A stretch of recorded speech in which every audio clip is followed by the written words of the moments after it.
Alright guys, welcome to RC Mojo. This week we're going to work on the Tamiya Wrecker chassis and see how far we can get. We'll pick up the pace a bit from the last video in the series, so if you need a bit more detail, check out the first part of the build for some extra hints and tips. So far we've set up and installed the servos on their mounts in step 1 and step 2, so this week we're dealing with the lower chassis rails, starting with step 3. Okay, here we go then. First up we need two C5s, two E9s, two E1s and two E3s. For screws we have 4 M3x6s, 2 3x8 self-tappers, 4 3x12 self-tappers and 2 M3 nylon nuts. For metal parts we have the damper mounts and a full set of leaf spring mounts. Bag A, the bag we're working on, only has parts for the front suspension, so we don't need to worry too much about which bits we have, as between step 3 and 4 we're going to be using all of them. The only difference being we need the long shackles for this step. Lastly, we need the chassis rails. We'll only be building one side in the video as they're a mirror image of each other. Don't forget each rail has its side stamped on it, L and R. We're going to be building the left side. For the frontmost mount we need to stack up some parts. We need one of the self-tappers and fit one of the stepped leaf mounts on first. Then a flat mount, followed by an E9 spacer, making sure you've got it the right way round. If you don't, it won't sit flat against the chassis. Now we offer that lot up to the chassis, pass the screw through its hole and screw it into one of the C5s. Do it up a turn or two so it's not going to fall out. Then pass the second screw through and thread it into C5 too.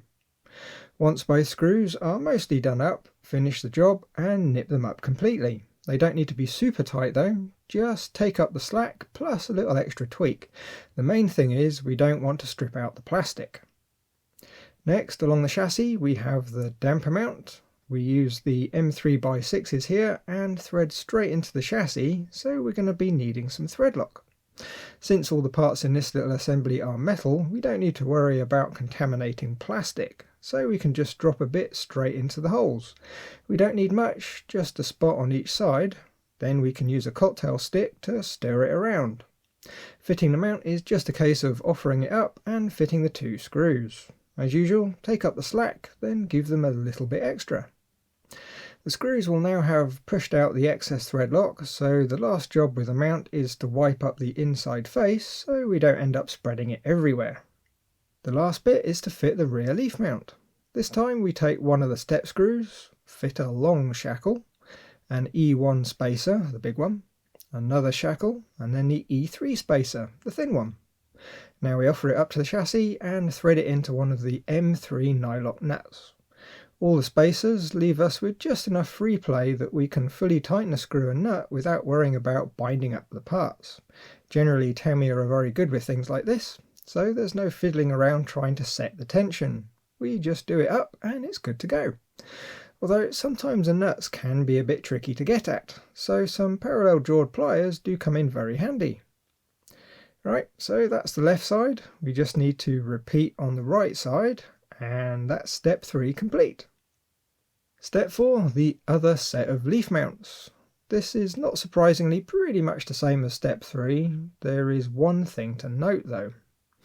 We need 2 W1s, 2 E3s and 2 E9s. The leaf mount metal parts, this time with the short shackles, 4 M3x8s, 2 3x28 step screws and 2 M3 nylon nuts.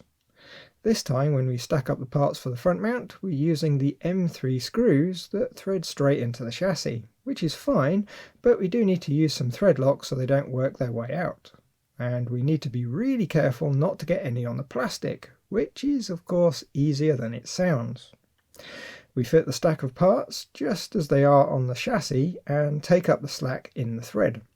Then flip the rail over and apply a drop of thread lock to the exposed threads. We don't need a vast amount, just a spot. Then we undo the screws 2 or 3 turns, which will pick up the thread lock and leave just a tiny bit in the threads. Retighten the screws and nip them up. Clean up the excess and we have lock screws, avoiding the plastic as much as we can. The rear mount with the shackle is exactly the same as step 3. We just used the step screws, a couple of the plates and spacers, and attached it to the chassis with a nylock nut. Repeat on the other rail, and we've got step 4 complete. Step 5, building a cross member and bump stops. This one's nice and quick. First we need parts C1 and C2, which should be nice and easy to find, except they're not on the parts tree marked with a C. We have some other cross members, but not the ones we want. Turns out this one's also marked C, which is easy to miss if it's under lots of other bits in the box. Anyway, we need the 2 bits, and 2 E6s and 2 E7s for the bump stops. We also need the rubber bits for the bump stops too, and 4 3x8 self-tappers.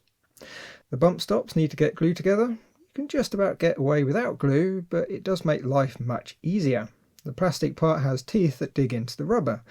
We'll wait until we actually want to fit them to the chassis in the next step though. That way we can add the glue and immediately screw them down to the chassis. For the cross member, all we do is offer the 2 parts up and install the 4 screws. Now, as you're going to be hearing a lot from me in the next couple of steps, we want to pop the screws in and screw them in half to full turn at a time, going in a cross pattern. So that would be top left, bottom right, bottom left, top right. The same concept as torquing down an engine head. We want to build the parts so they're straight with no built-in stresses.